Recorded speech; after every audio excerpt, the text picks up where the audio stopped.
Good morning, everybody. Welcome to Research Roadshow, and it's time for Protecting the Nest. Good morning, Carol. Good morning, John. Well, I hope we have more nest protectors coming. I know Amber's not, and so we'll just get started. And if Tara can join us, that would be fabulous. But I have so much has come out this week. This has been a really amazing week, and I want to congratulate George with his amazing interview with Reiner Fulmick. That was so terrific. And it's really something that we can all use to spread around because it was such a succinct and pretty easy to follow conglomeration of all his years of work. So I just really appreciated that. And I know everybody's been out in Michigan. I've been real sorry I wasn't able to join them in helping Carmadoc with her farm. So I found some really interesting things to talk about farming. You know, I was a farmer for a while too, and I learned so much. And there's some really cool stuff that's happening in Amsterdam right now. That's one of the things that happened last week was the farmers in Amsterdam took over the government because they had a really great plan and they presented it to everybody and they said, we're going with the farmers. And that was a totally amazing because their plan is one that's based on forest farming techniques. And that's something that I know a little bit about. I don't think I was ever able to successfully implement, but I am doing it now in my garden more. And I'd really like to talk about how the Dutch farmers got going. The guy who did it, who led the charge, is named X, which is a name we were just talking about. I think Van X, ECKS. But that's interesting, and he's in the video. He's a real interesting guy. So maybe we should just go ahead and start and just play that whole video because it's the story of a little bit about Holland and how they're all farmers and how their land is really flat and what a transformation they've been able to make, not only to feed their people, but be major exporters of food. And if we're not going to have the global economy to count on, we need to figure out how to be better at growing self-sufficient. Yeah, and more efficient. And that's what his plan is all about. So why don't you go ahead and jump in there, and then I can give you some background on this whole idea, where it came from, too. Is this the video you're talking about? Yeah, started at the beginning. I don't know. What's the name of it? I can't see the name of it. The name is This Discovery, The Leaf of Life. This discovery will change everything. Yeah, that's it. The Dutch plan. Mine says the Dutch plan that will change everything. But yeah, it is the Leaf of Life. So I think we got it here. Oh, that looks like Rotterdam. Okay, good. Well, turn on the sound. All right, let me go back and share the sound. I'm sorry, ladies and gentlemen. It's been a hectic day so far. Yeah, the also in Italy, they are starting to get really upset, and they have noticed what's going on in Holland. And good. We should all notice what's going on in Holland. Can revolutionize what the world looks like, how we make money, and what we eat, while completely changing how human beings farm forever. Relying on our food and clothes to be shipped in from the other side of the world, the cut production costs could soon be a thing of the past, according to Dutch scientists, who have a completely different vision for the future that might be just round the corner. These Dutch scientists are excited to propose something which will mean a total shift in the consciousness of society, where people will get sick less, people will be happier, and there will be far more opportunities to prosper and make a living than what we know of today. And all put together is becoming known as the Dutch Plan. Holland, also known as the Netherlands, is a North European country that covers an area of 33,883 kilometers squared, of which around 24.9% is used for agriculture.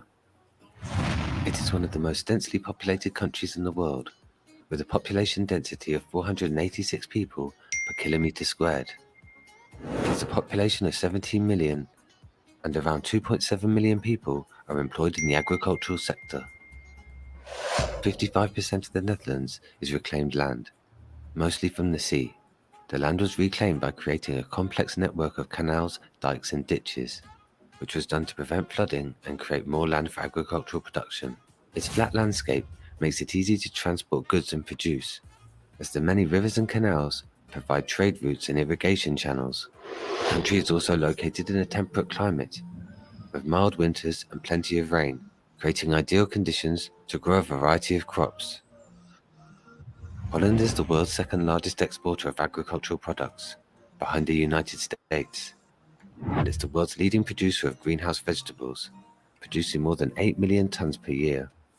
It's also the world's largest exporter of potatoes, onions, mushrooms, and carrots, and the third largest producer of dairy products in the world, with an annual production of around 10 million tons. The Dutch plan is the brainchild of Wouter van Eck, a humble farmer from a small rural village in Holland, who has calculated something so overwhelmingly compelling is gaining the support of millions of people around the world. Because Wouter's idea could completely change how everyone from governments to supermarket chains, clothing manufacturers, and farmers work forever. And it's all based on years of overwhelming evidence from his own practical experience. As complicated as all of this might sound, it actually comes down to something extremely simple that has a follow-on effect throughout the whole of society. And that's how we grow our food. Wouter has suggested that if we slightly modify a few elements of our production process, the ramifications would produce such an abundance, there would be so much surplus, the economic effects would catapult the world into a new era of unparalleled economic growth that's never been seen before. Wouter is chairman of the Netherlands Food Forestry Foundation, who proposed a new Dutch plan in a letter to Holland's Ministers of Agriculture and of Nature and Nitrogen. 12 years ago, Wouter van Eck started a food forest on 2 hectares of former maize land. He planted several trees and shrubs, and they mainly waited. Now, 12 years later, his food forest already provides a lot of nature. Beavers live on the property, as do weasels, grass snakes, glowworms, and more than 30 species of breeding birds. And the forest also supplies a lot of food. Wouter's 1.1 acre food forest has over 80 species of tree, shrub, and herbaceous plants, which produce over 5,000 tons of fruit and nuts annually, while supporting wood for productive and environmentally friendly without needing chemical pesticides or fertilizers. A food forest is an intentional planting of a variety of edible trees, shrubs, and plants that mimic a natural ecosystem. Its purpose is to produce a variety of edible and useful plants that can provide a steady supply of food, medicine, and other resources. Food forests are beneficial because they create a sustainable food system that can provide people with access to healthy, nutritious, and affordable food. They also help to reduce soil erosion and improve water quality, reduce the impact of climate change, and provide a habitat for wildlife. A food forest is the opposite to modern farming, which grows one crop on its own. A food forest grows a diverse mixture of different crops that are best suited to the climate of the location, with different types of fruit and vegetable species, all mixed up growing together. Part of the objective is to attract and support wildlife like birds and insects, so they can play their roles by pollinating and spreading seeds, as it's the biodiversity in a forest which makes them massively more fertile than farmland. This study shows forest soil is 70% more fertile in arable land. Here you can simply compare the height of the grass grown in forest soil compared to the grass grown in arable land soil, which is significantly shorter. This is because forest soil is alive with life. There are insects, worms, and mushrooms and mycelium, all playing their roles in the ecosystems, converting decomposing matter into healthy soil.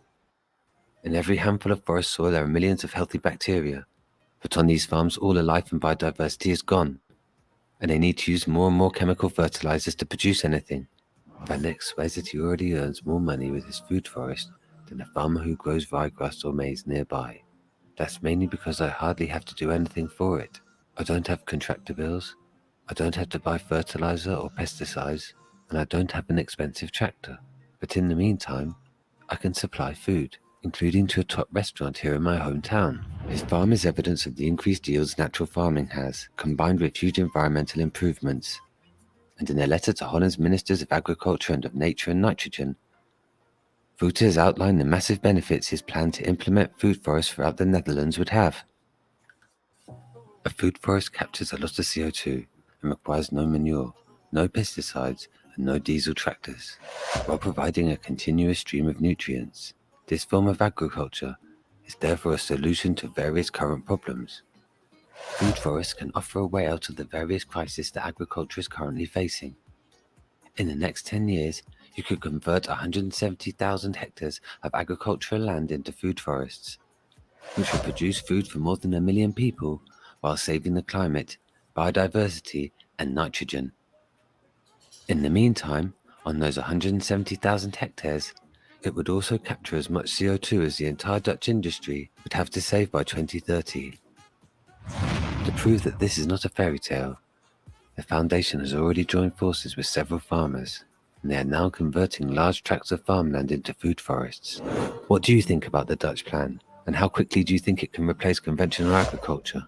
Let us know in the comments, and don't forget to subscribe for more uplifting stories. Okay, so it makes a huge difference when you sort of get synergy going and sort of letting the self-organization of nature produce the value that it knows how to do. So it's really amazing. And this is based on a Japanese farmer who has a great story. His name is Masanobu Fukuoka. And you can look it up in Amazon. We can look at his book. It's called One Straw Revolution is the first book. But I'll tell you a little bit about his story. He was a young scientist before World War II in Japan. And I think he was an engineer, but he knew a lot he grew up on this little farm that I think is only 2 acres. It's a very tiny farm. Anyway, his parents were really proud of him for being a scientist, and he was, middle level, had a great job. And at some point he got really, really ill. Did it have to do with Ishii and all the bioweapons that they were working on? I don't know, but he nearly died. He went through near-death experience as a young man. I think he was in his 20s or so, and he got an epiphany in that near-death experience that he needed to go leave his job, walk away from his job, and go back to his parents' farm and understand how nature worked. And he had the mind of a scientist. He was, he did experiments. He was very precise in what he did to figure this all out. But he lived kind of as a hermit for a while, and he just watched really carefully how the insects worked, how the the soil worked. He looked at it in microscopes. He figured out the ecology of what he was observing, how they all work together in synergy to be really productive. And so he started practicing this, what he called do nothing farming. And it's kind of, you don't till. It's also known as no-till farming. So you're really developing the soil and all the layers and complexity of the soil. Once you break it up with a plow, you're destroying all that organization that comes naturally. So that's why he stopped tilling and why he is very much anti-tilling. But once you get the little rootlets going down and they're decomposing by the bugs, and you got the mycelium, it turns out, is basically the World Wide Web of the soil. And it's, little filaments of plasma, and they're talking to everybody. They're talking to the roots, to the bugs that are dying, and they're just-in-time delivery system. They take the broken down poop and bugs and take it over to the very end of where the roots are growing. They're the brain. The soil has a brain in there. And also by doing the other layers of the forest, so there's trees, there's berries, there's all kinds of things all growing at once. You're getting a synergy from that, like you said, with all the pollinators going, and the bugs regulate themselves if it's a healthy environment. So I read about this guy a couple of years ago, and I actually came across one of his scientific papers, and I was very impressed, and I wondered how come this guy isn't becoming more famous. Well, he did become famous in the 70s, and a bunch of people from the US, particularly like Zen Buddhists from California, went over and learned about deep ecology and about, what do you call it, with all the different layers of synergy going on. There's a word that's escaping me now. But anyway, they did come back and write a lot about it. And that was kind of, that knowledge was there, but it wasn't used on an industrial level. And this guy X has done it on a larger level. His farm was only like 2 acres, and he made it into a school so people could come and stay there. They would be fed. And he lived to be 99 years old. He just died a few years ago, actually. And he has written more books than that. The One Straw Revolution is really the story of how he figured it all out. And then there's another book, which I used to have. I think I've given away all my books. I just reordered it, so I'll have one. But it goes into a lot more detail of a food forest and what it takes to get it going, and how it actually worked over time. And then in the end of his life, he wrote a book called something like De-Desertificating the Deserts, or I can't remember the name of it, but he was nearly 100 when that book came out, and he'd become very well known, and he was flown all over the world to talk and stuff in his old age. But what he did, wherever he went, he'd look down and he'd see these deserts. And so when he'd get to where he's going, he would charter a smaller plane that he could open the window. And in the winter, when he had a lot of time, he would put all the seeds he'd grown in little clay balls. And that's how he planted things. He would put 100 seeds approximately. He didn't count them out, but he just made these little clay balls with a variety of seeds. He'd throw them out the window of the airplane, and then whichever of those 100 seeds would grow in that environment, they would flourish. And the deserts were changing slowly. But that was his method. And it was a beautiful thing at the end of his life that he was trying to, in a very simple way, really reclaim. He said all the deserts had to do with man's intervention, and that was his way of taking it back to the natural way. Yeah, sowing seeds in the desert. That's what it's called, the last one. Well, this is the one that I liked. I started to read. I forgot who loaned it to me. One Straw Revolutionary. Mm-hmm. That's my favorite too. That's the beginning story, and how the story of his life, kind of, or what he did and why he did it. And he's just a wonderful, wonderful man. But some of the things that he taught, and what was, if you're permaculture, that was a word I couldn't remember, but the permaculture movement is kind of what it's been called, and not as specifically forest farming, but how to synergistically get if you get 5 different synergistic systems going, you're multiplying the factor. So that's kind of that idea. But out of that has come, like, there's this guy named Jeff Lowenfels who wrote a series of books And I think most of you know I was a cannabis farmer, and it sounds like Karma Doc was too. So these books were called, they were the organic farming movement uses these books a lot, and they're teeming with nutrients, I think was the first one, teeming with fungi, and teeming with microbes. And teeming is spelled Teaming.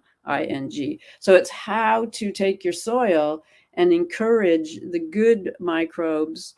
And you do this basically with worm poop. That is the secret ingredient of, and compost teas. You can take rotted stuff, you throw in there and in a tea bag, and you ferment it. It's a fermenter, and then you can use that as both nutrients in the soil and to spray on the leaves to, control infections and infestations and those kinds of things. So there's various teas you can use.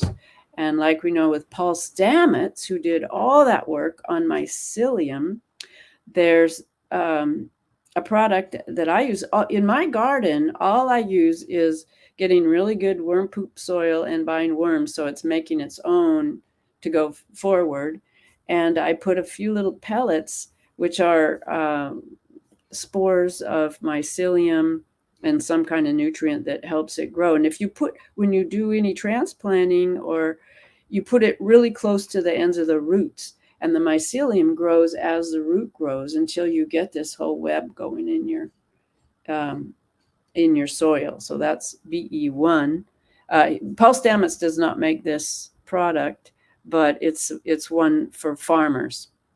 And it's BE stands for beneficial enzymes. So it's that plus mycelium. So there's lots of ways you can kind of help it get going faster than 10 years. But it seems like Karma Doc, being a doctor and having a lot going on to rebuild her property, that this kind of farming, which takes so much less labor, if she, I'm happy to give you a list of books to read, Karma Doc, but you can probably look it up too, because you're a very, very smart person. But you don't use the old methods with plows and tractors. I mean, they may be useful for hauling things around, but one of the main elements of the soil is decomposed wood. So if you've got a lot of wood and stuff on your property, or trees you don't want, or dead branches, you can pile them up and let them start breaking down, because that's valuable stuff. So anyway, I wanted to sort of dedicate this protecting the nest to the success of the Netherlands and to what Karma Doc is doing in the US, because they are very connected. It's right there. But I also wanted to say that we're seeing this breakdown in other places. And I can't remember where it was. Was it Mozambique, where the first kind of breakdown happened? It was somewhere, I think, on an island. I don't remember where it was, but we saw that one. And now Indonesia, there was a violent breakdown of everything.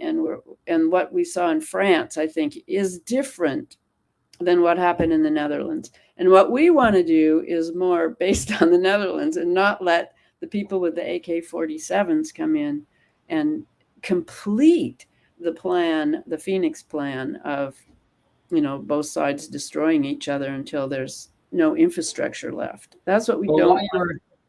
While you were talking, Carol, I was trying to look up the meeting of 27 African countries. Well, not only African, there are also a couple from Southeast Asia.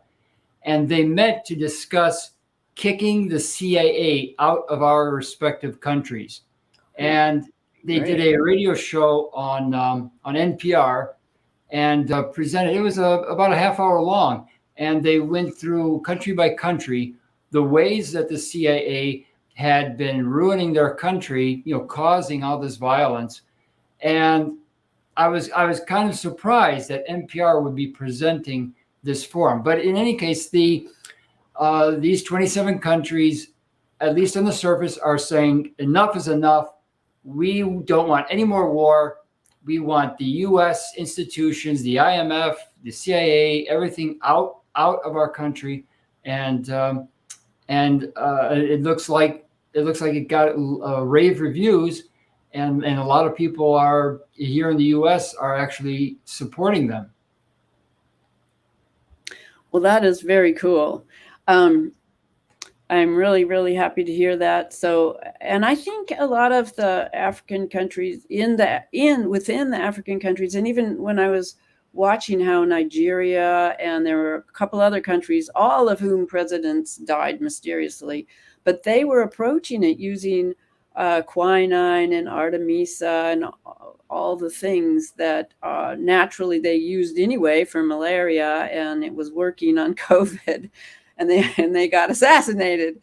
So, I think this knowledge is there. It's been there. We just need to reclaim it for humanity, this to work with nature. I think John had a program recently, I don't remember which one it was, where they were talking about the natural laws. What are the natural laws? And I think these natural laws do go to abundance, and there is an economy that can come out of that that's very different than the debt-based economy. And so we really need to learn these laws.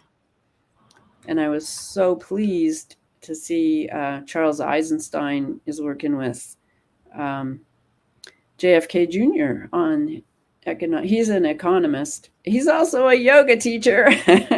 And he's written a wonderful book on spiritual economics that I'm hoping can gain traction, so we don't have to just do, Bitcoins that end up harvesting people sitting at desks and that sort of thing. We don't really need to harvest people's energy in that way.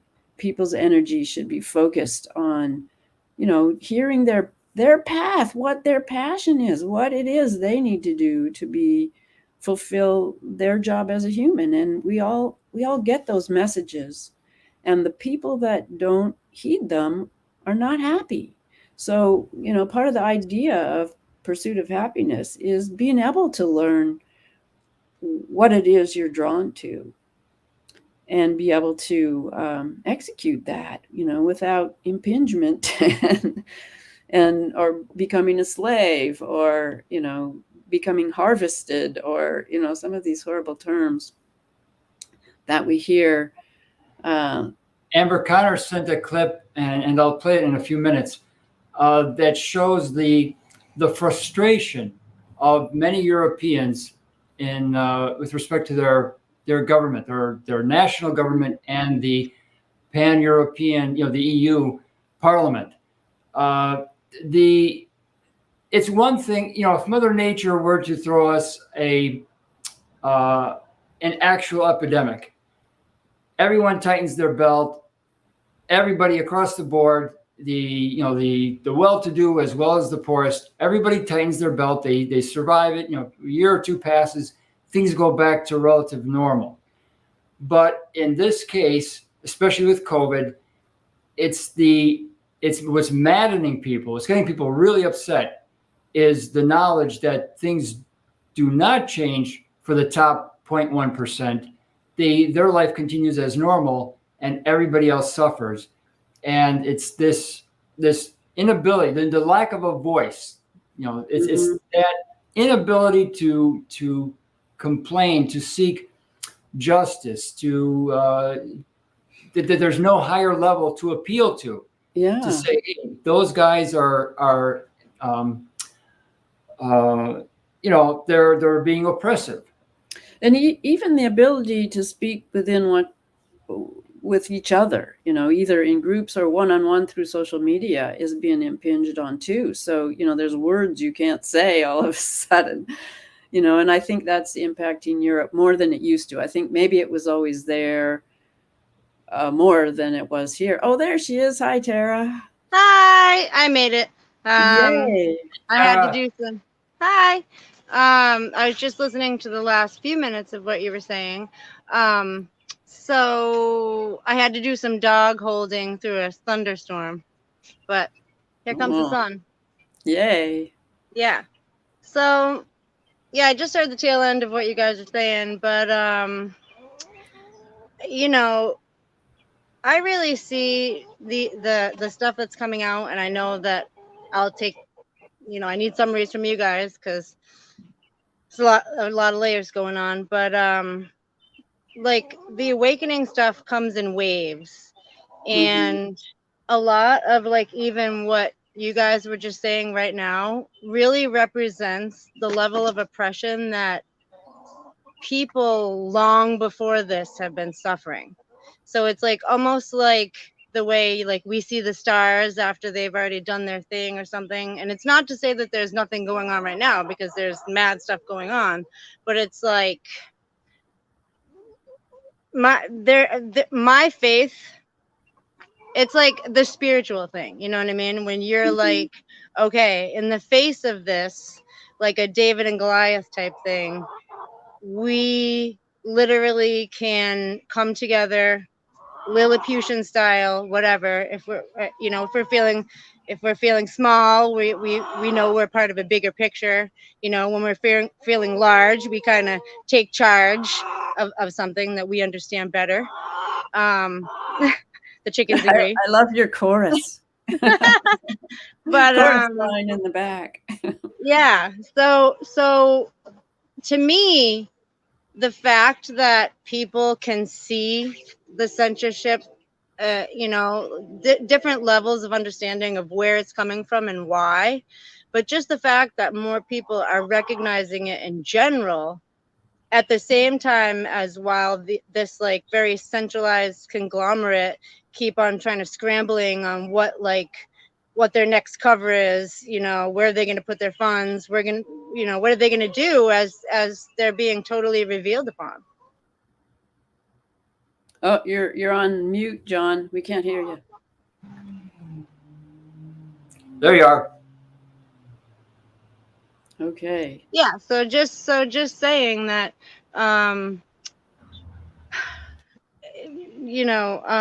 of the things that I just heard, try to follow the military stuff, but well, I guess before I get into that, I wanted to ask you guys about like The Sound of Freedom. What have you guys heard? Have you guys watched it? What's going on with that? I haven't watched it yet, and I think I will eventually, but it's not top on my list. Before you got here, we were talking about what's happening in Holland and the food forest revolution that has taken over the government there, and how positive that is, and tying that into what Carmadoc's doing with her farm, and some resources that she might be able to use. Some of what is driving the revolution there is a really deep understanding of the natural law, and that's, I think, an exciting and fun thing. So I don't know. I want to see that movie, but it's gonna hurt. I've seen a trailer, and I've talked to several people back in Ohio and one in Boston who did see it, and they said you really got to see it. But I'm really, but one of them told me, yeah, the film is going to have a wide audience, but what's actually going to come out of it? That's the problem. What do you think? Well, I wasn't surprised to hear, because it's my basic opinion too, is that this movie isn't necessarily made for like, the truth movement. That like, I mean, it is if somebody wants to see it, and it's good for us all to see it. I haven't watched it yet because I'm not a big movie person. I will see it, when I get the chance, and I already understand what's going on. So I really feel like there's so many people that their medium for them is acting, drawn out scenes, not from a dark level, from an investigative point, but also like the way that like music makes you feel, the way that they can set up something to like reach an audience that to tell you the truth, this is similar. There's like wave points, right? When the truckers were out in Canada, and you know what you guys are talking about in Holland, there's like these pinpointed waves where new people are coming on board, you know. And one of the things that I love to do is, like, you know, one of the downtowns we all traverse is YouTube, like it or not. And so I started following so many different like Canadian channels and different channels during that trucker wave. And like similarly now, any people that are commenting on this movie and making good comments about it, I'm following them, because I'm like, we just need simple lines of communication of people that don't want to block that. And so the networking that we've all built over this time period is so key. And the fact that we feel like that it's not enough is a good thing, because we can't sit idle. We can't just stand by and say, oh, okay, everything's said, you know, the military's got it, even though I have a lot of faith there actually in a high, you know, a higher arena that's kind of closed off from the Biden things, whole thing, which I could talk about more later. But yeah, so I look for those waves of like the general population, like, you know, proof that the tide is rising all ships, and that the understanding is really what we need to accomplish anything. And more people need to understand that just the basic power of the people to be able to, like we're saying, that's why they try to shut down simple things like communication, because it's so effective. Yeah, well, I think that, I mean, the communication is super important, but I think even though the people that get promoted are worth noting, and the people that get diminished, you know, it has been who we're paying attention to. And I think that sometimes the ones that are getting promoted they're telling truths, but they're trying to do it in such a way that we get that division, that Phoenix program thing going, and the anger gets turned to violence. And I have an interesting example. Actually, I sent you a link, John, to this Greenpeace guy. He was a director. This is an interesting story because he got Greenpeace going, and he was a director for 15 years.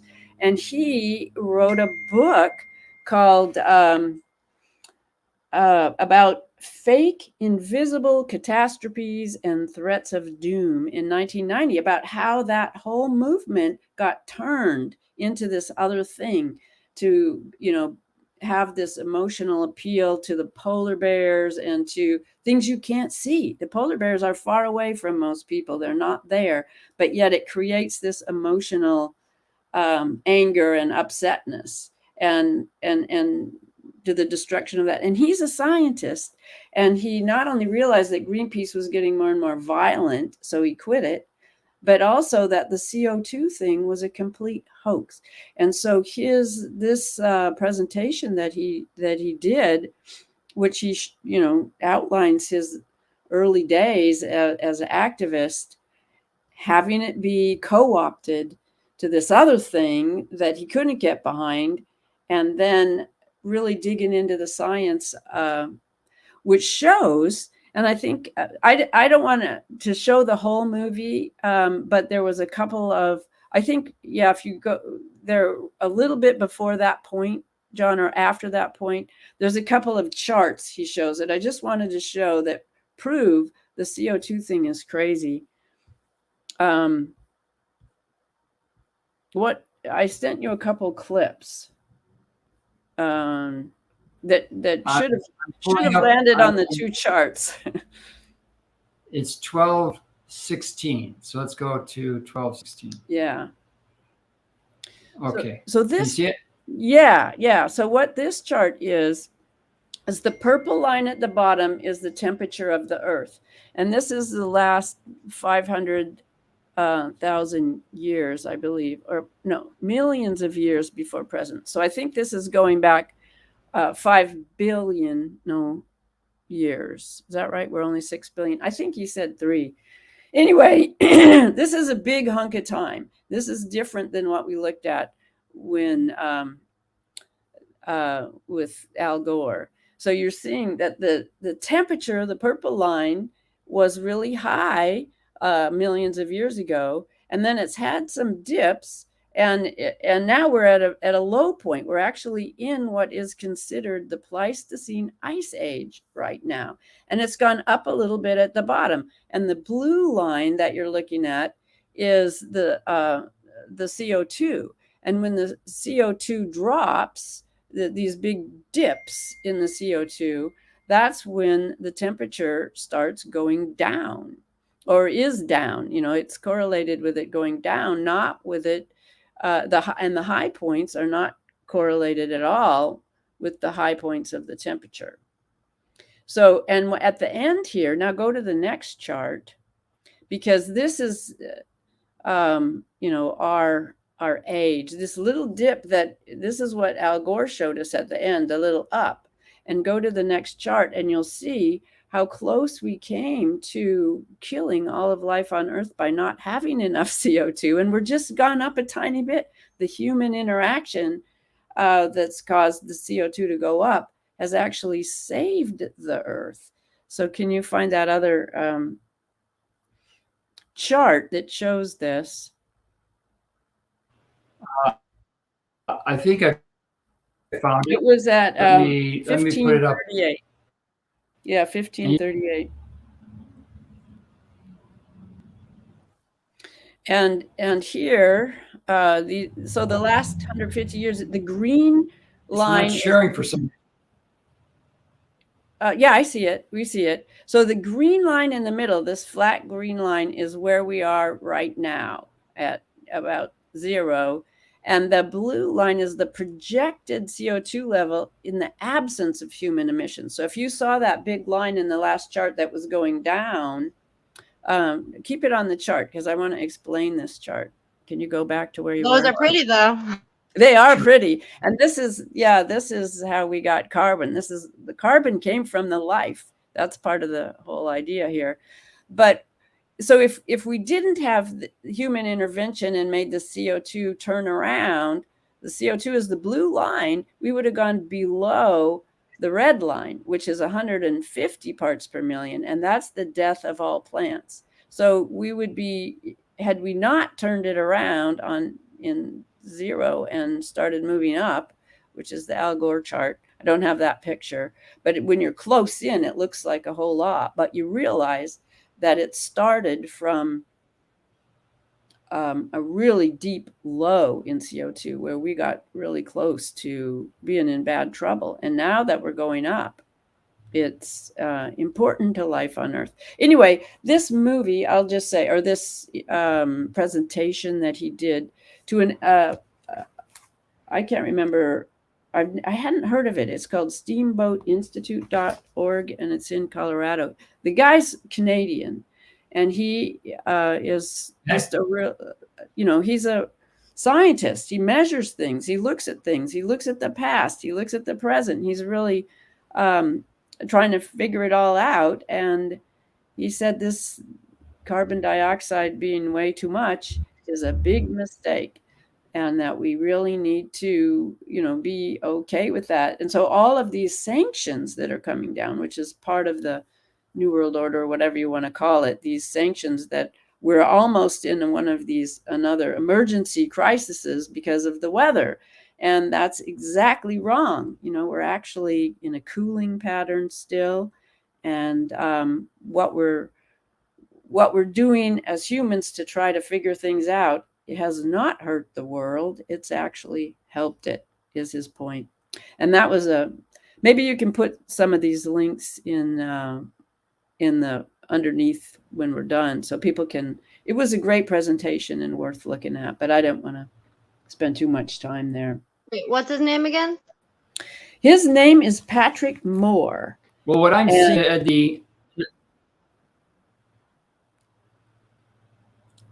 What, John? What, John? What I'm seeing in the Twitter spaces is very disturbing.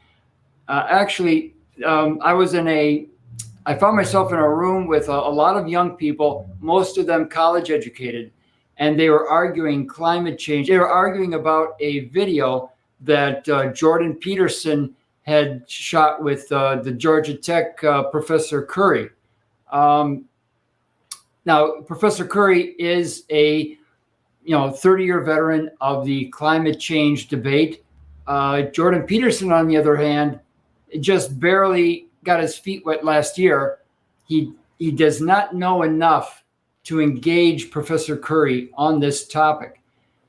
What I found particularly disturbing was their interview, the way that they were.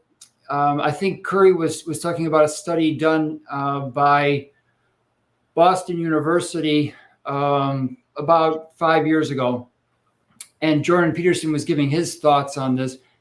But it was the debate that the students were having in the Twitter spaces that really disturbed me, because it showed that the Overton window, the allowable, I can't prove to you if 200 is a good number or 450 is a good number, for CO2, for plant growth on Earth, for achieving the goals of the Dutch farmers. But I can tell you that this divide and conquer technique of separating students into, no, we've got to get it below 100, and no, we've got to get it above 600. That is a very real phenomenon. Mm-hmm.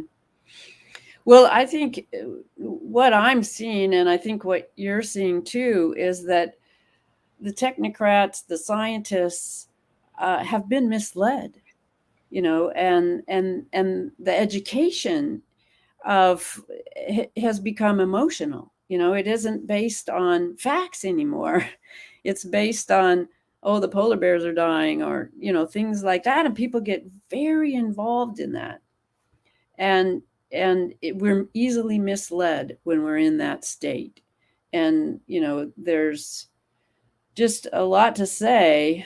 That what I'm seeing is that the control mechanisms are causing the problem, and that the self-organizing, which is negative entropy. And that's part of the problem, is that our science is based on entropy, on things winding down, on things dying. And that isn't actual reality, and it's not being taught that it's not reality. But life is important to the planet, and it's changing, terraforming the planet, and it's evolving together. And that's the natural law. And it's a wise law that is even bigger than our planet, I think, so that's my sense. It's all encompassing, and getting back to that and letting systems run is going to be our ticket out, and being local too, learning and participating in the local. There's the EMF pollution is really, really gigantic. And well, going back to Tara's question, about the sound of freedom, Harry the Greek would say, I think that Harry the Greek would say, what about all the work I did on child trafficking?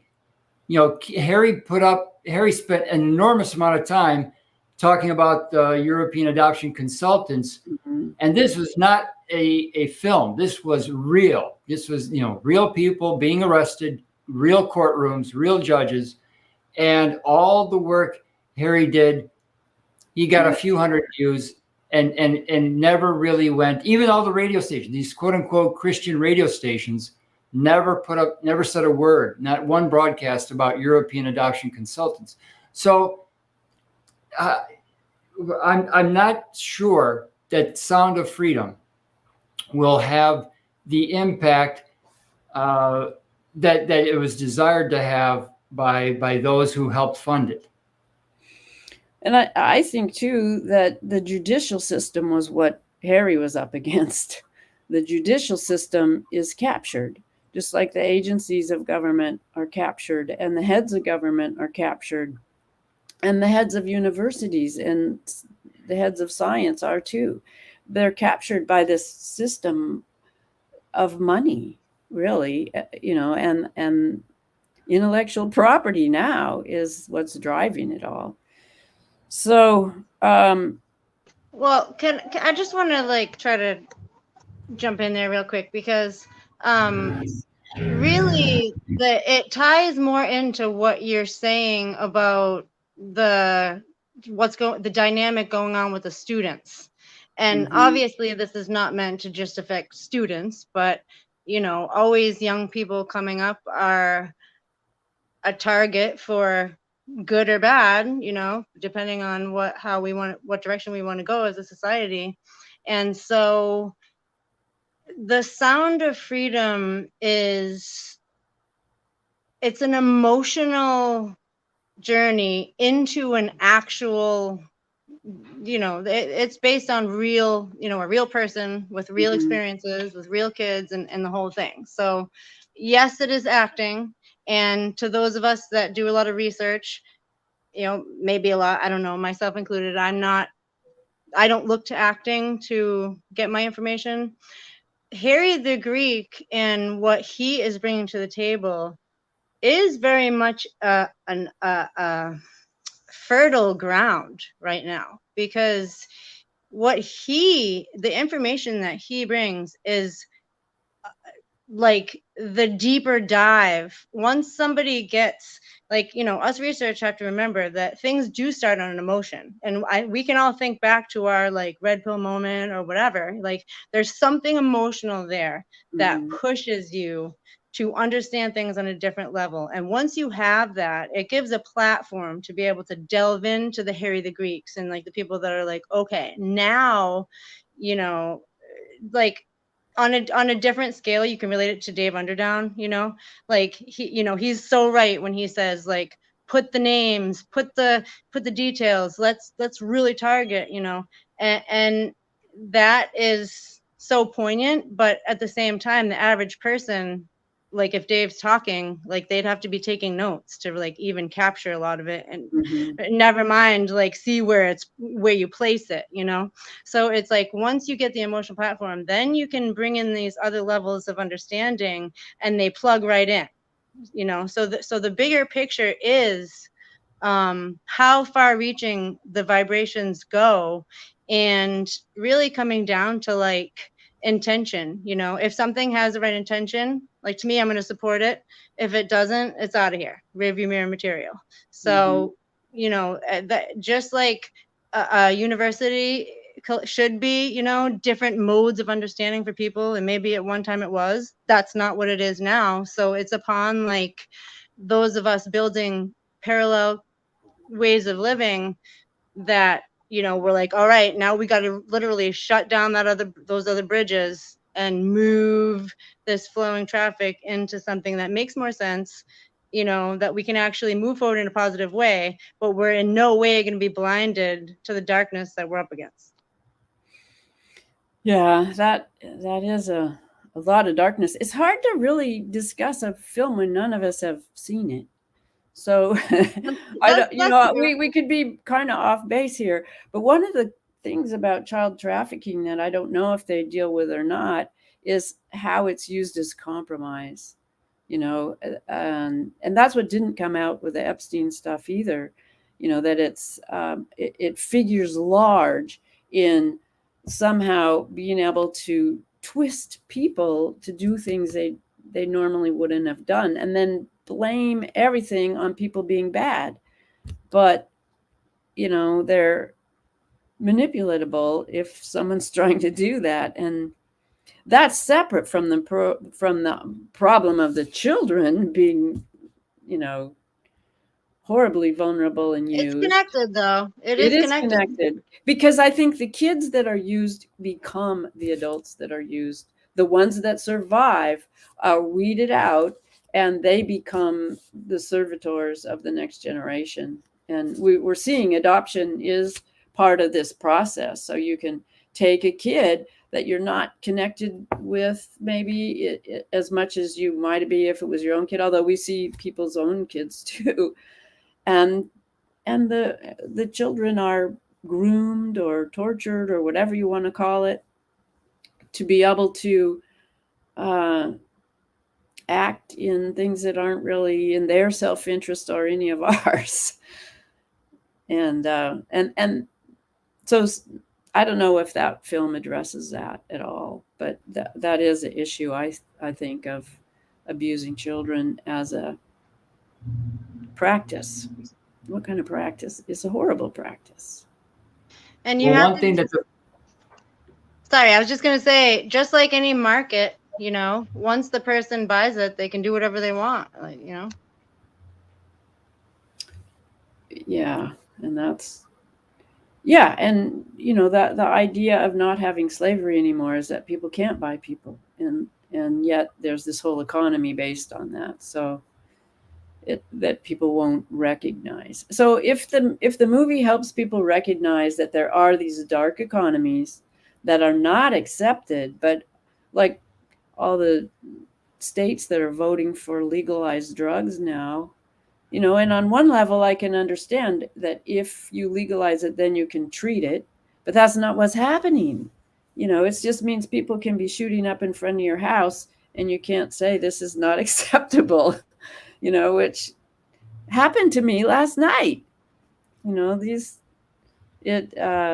that's legalizing all this stuff that is inhumane and not ethical. I don't think is going to get us where we want to go. We want to live in a place where ethics and becoming better people and becoming better organizations and becoming a better system is why we do what we're doing right now. That's our motivation. Well, like George has said, the rat lines have a certain inertia, and certain people get old, they retire, they need young blood to fill in each part of the pipeline, and that's why, especially, one thing that I'm sure that the film did not talk about is the tragedy of Child Protective Services. Mm-hmm. Child Protective Services is horrendous, and those kids are necessary to fill one or more pipelines, be it child labor, be it experimentation, in vivo experimentation in certain laboratories in Boston, and you know, and those things will vary. It's very hard to get that information out. Mm-hmm. Well, yeah, that's the most important thing right there. Just what you just said is the biggest racket that needs to be the Gordian knot. We need to.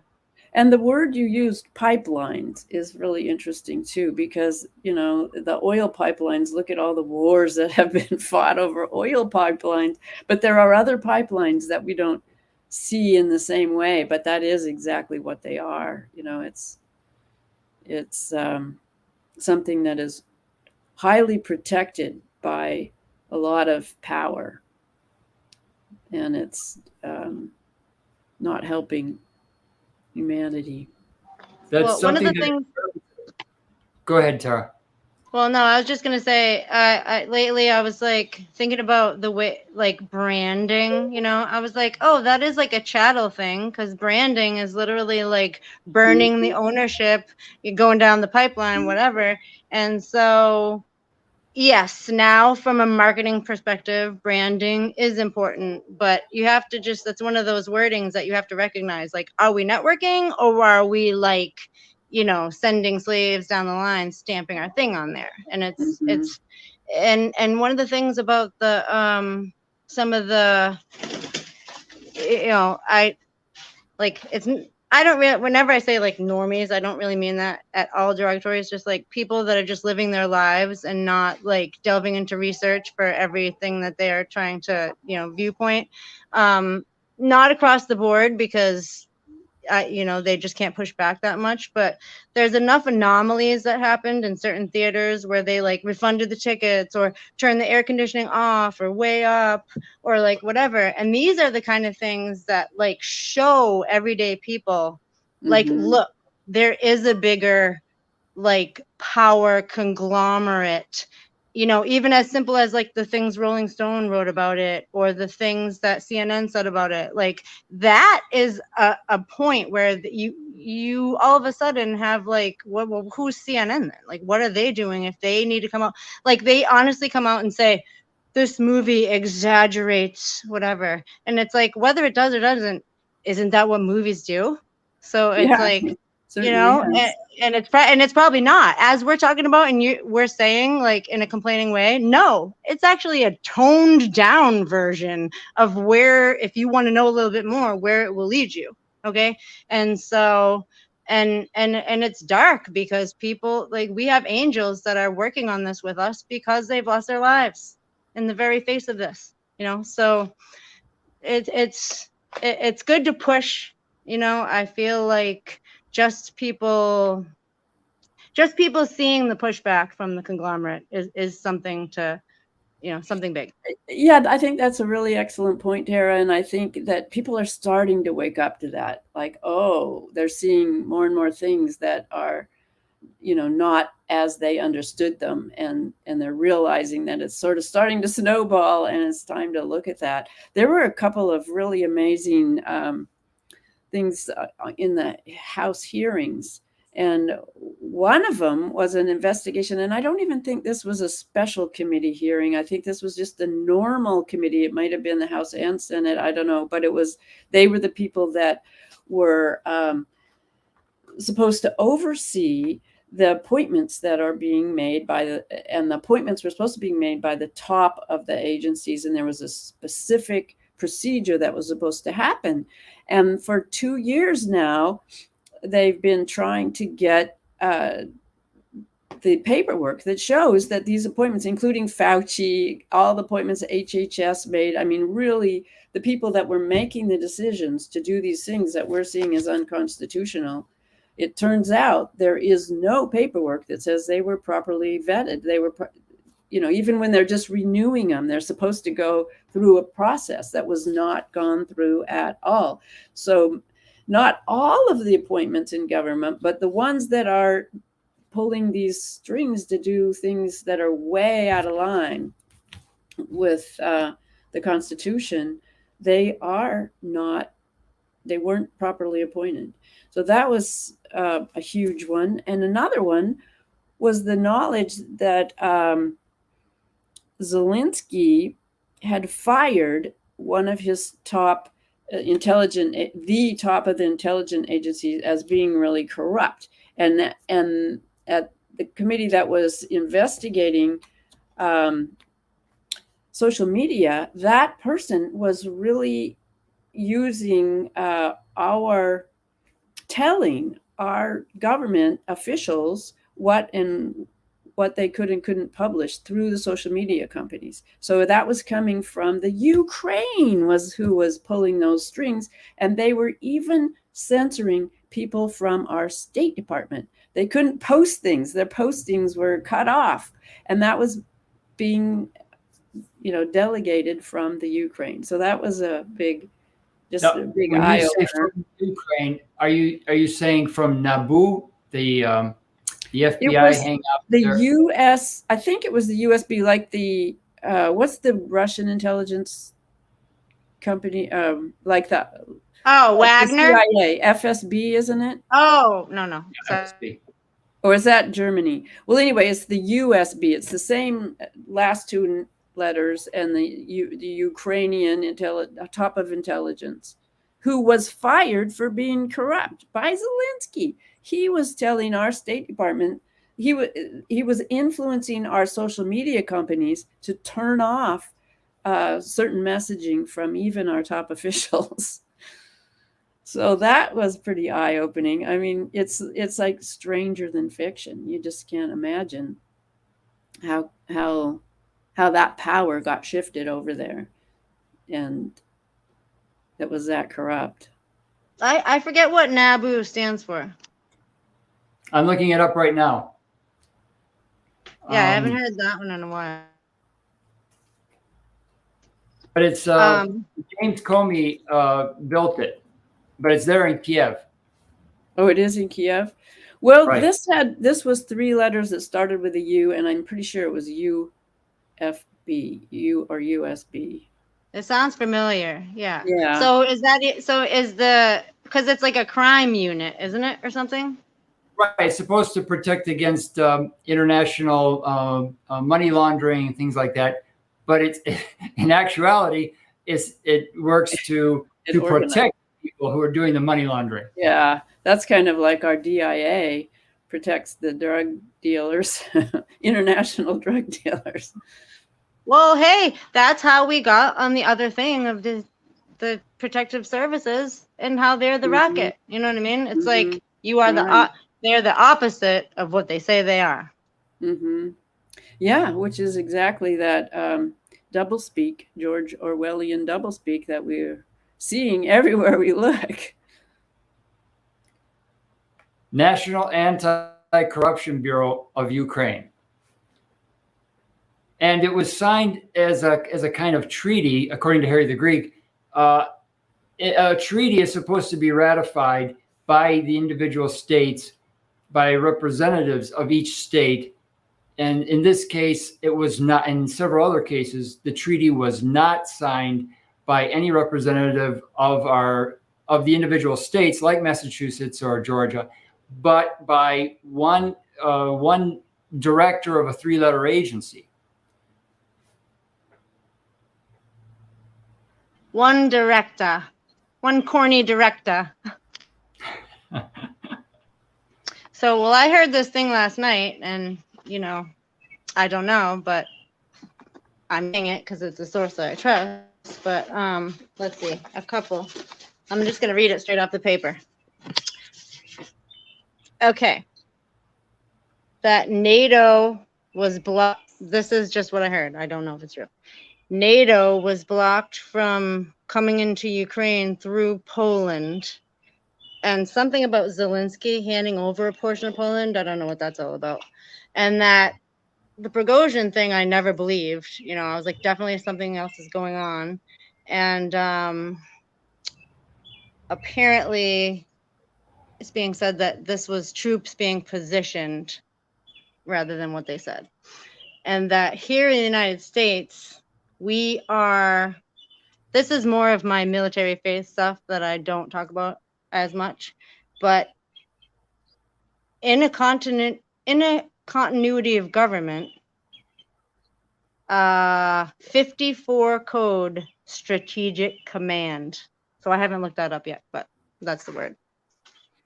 Well, I think that's what we were kind of digging into in Wimber, that the continuity of government actually was, that whole program was started right before 9/11, and it was instigated because of they thought there was anthrax there in that crash.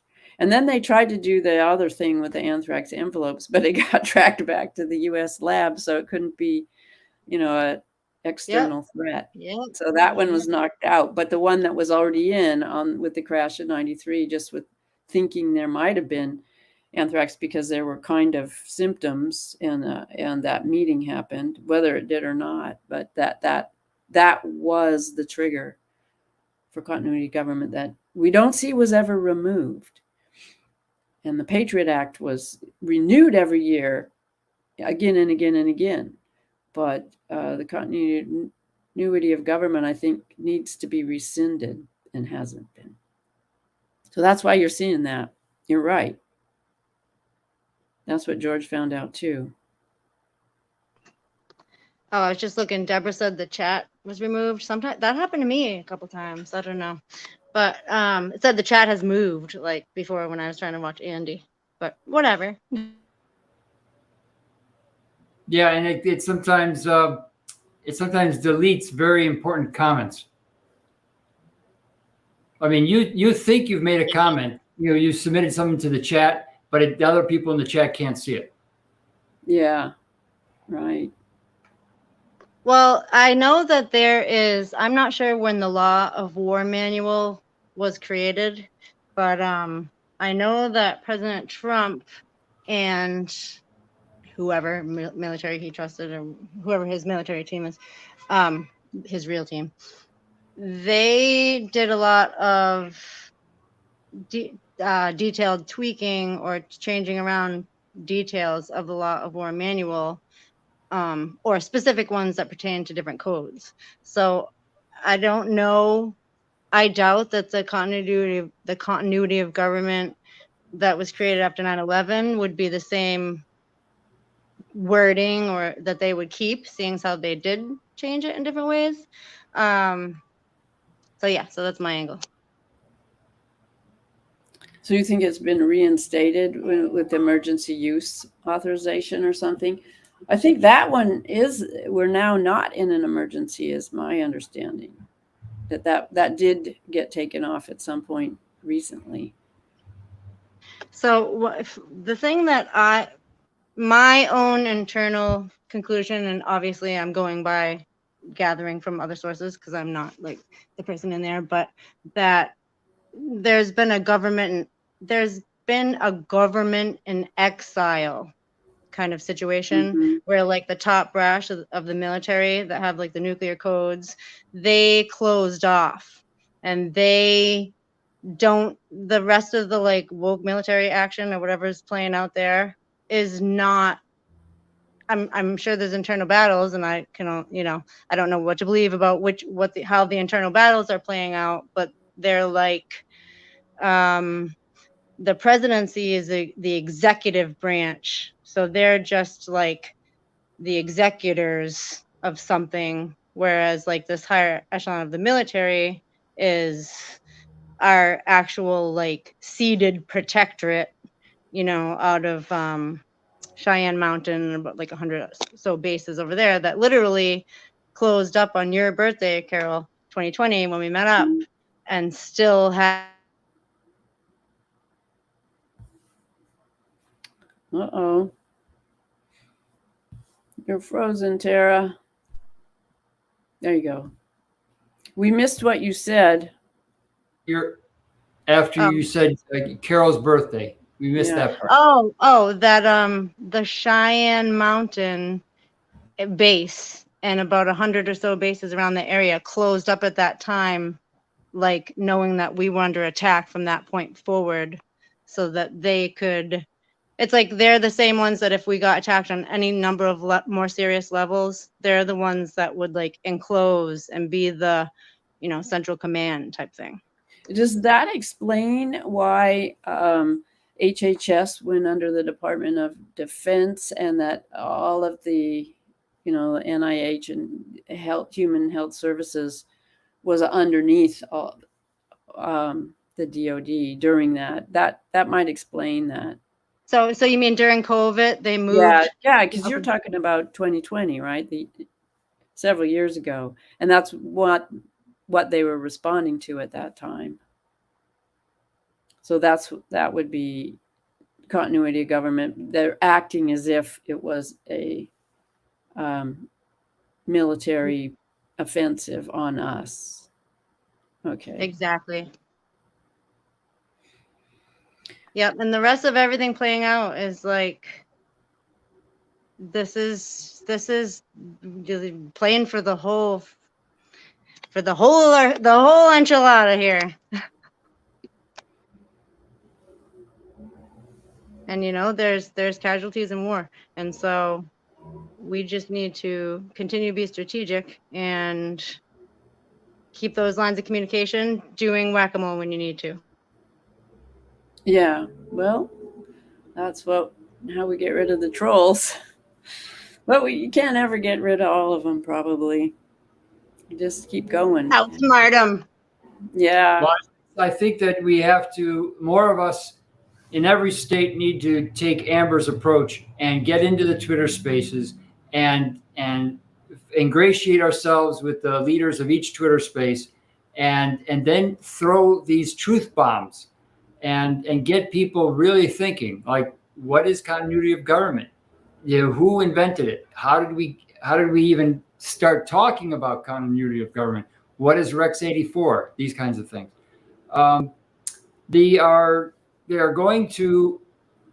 People are going to be waking up slowly. We have to be the ones. We have to say, we are ospreys. We can help you. As you're going to be confused with all this new information coming at you like a fire hose, we've been down this road for a long time. We can help you. Yeah, I love that message. I think that's brilliant, John. Great. We can help you. Ask us questions. And that's what people's afraid to do. You know, we've said nobody can ask any questions for the last 4 years or however long it's been. And now we need to ask those questions, and we need to not be afraid to look for answers. The fact checkers have not been not been really checking any facts. They've been pumping out the fake lies. So we need to really compare those facts and see what makes the most sense.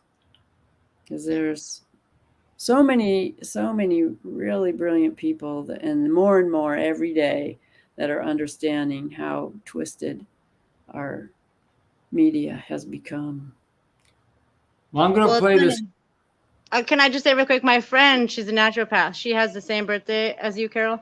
And she's someone that just, it's just throughout all of this, I couldn't exchange any information with her because she was like, she didn't get mad, but she's part Sicilian, so she might get a little mad. but anyway, so she just asked a couple questions the other day, and they might have been emotional questions, you know, like, are you and Dave just trying to like avoid it, you know, whatever. And then, you know, when I left a voice text, but I was like, we love questions. We'll answer any questions. And it's like, that is so good. You know, it's like, yeah, maybe you jump to conclusions, but just still ask a question. You might get an answer that you didn't expect. And then there's the communication. So it's like, and I just want to say about what you guys were saying too, a lot of the reason why, what John, you were saying, a lot of the reason why we have really needed to come together to like air our emotions and vent our experiences and like strategize on what to do, you know, get through our emotions and to help people to get exactly what you're saying, John, in the position where we can help people, and we've kind of gotten through like our deeper emotions, so we're like emotionally prepared to deal with wherever anybody's at, basically. But the point of it being your naturopath that you hadn't been able to talk to for all that time, it has been totally shocking to me how many people in the natural healing community were so snookered by all this. Why weren't they suspicious of all people? I couldn't understand that. But it was because our compassion was hijacked. That's what it was. Who's this guy? That's so true, Carol. Well, this is a clip that Amber sent us, and I wanted to play it, but I want to introduce it by going back to what Tara just said. We are engaged. We have to be able to engage in mind-to-mind combat, and with a white coat, whether it's a white lab coat or whether it's a quote unquote top economist like Bob Solov.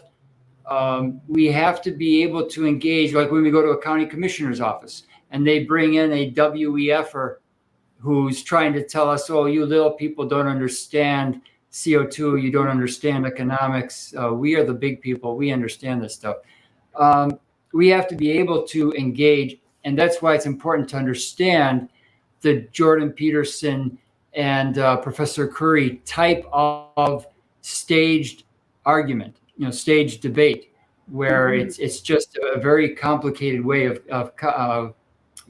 divide and conquer. So let's play this clip, and I'm very happy that Amber sent this. This is a really good one. Talks about the big people and the little people.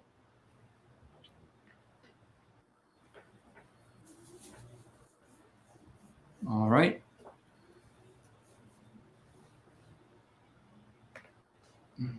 But they came out with another paper that said that, yes, we have all these problems, but we can't expect the solutions to come from the free market. We can't expect individuals to solve these problems. In fact, we can't even depend on states or countries, governments to solve this problem. We We have to have a global unified approach, meaning we have to have a global elite that have the power, a one world government, to tackle these problems. Then we fast forward to today, and like I said, the Club of Rome still exists. And they have this idea that they announced to the world in 1991. I think they had that idea going back to 1968. But they announced it in 1991 that they're really superior to everyone else. You all are just dumb rubes in the real economy. You are inferior to the global elite, the intelligentsia, the enlightened few. Therefore, they should have all the power and the control. For the Okay. Yeah. That's exactly. Most, But the other thing they say too, that maybe they said it as if you let it run longer, is that not only do you not understand, but humans are the problem. You know, you're greedy, you're horrible, and you've caused all these things when it really has not been the case at all. And people are made guilty. The real virus is dumb humans. That's the virus. Mm-hmm.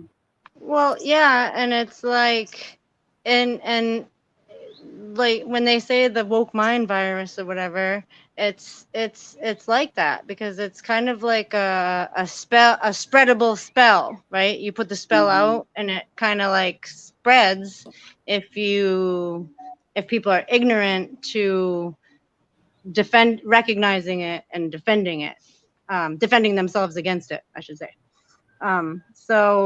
So you can see that pattern in all these things. Like look at the top models of like the 80s, you know what I mean? It's like only they could show us perfume and clothes, and they need to have the biggest empires about it. You know what I mean? And that was fun.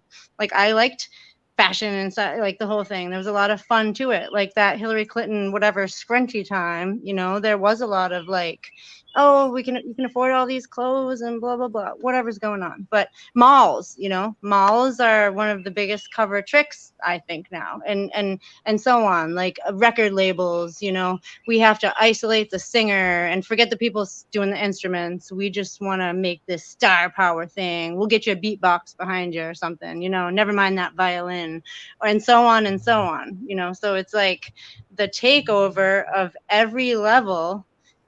Once you recognize it, and you know, that is kind of going back to the like philosophical and then like dictionary thing of going to, I mentioned about Dave Underdown, is like once you get the philosophy down, then you can dive any aspect and kind of fill in the organizations, the companies, the names, the who's who, whatever.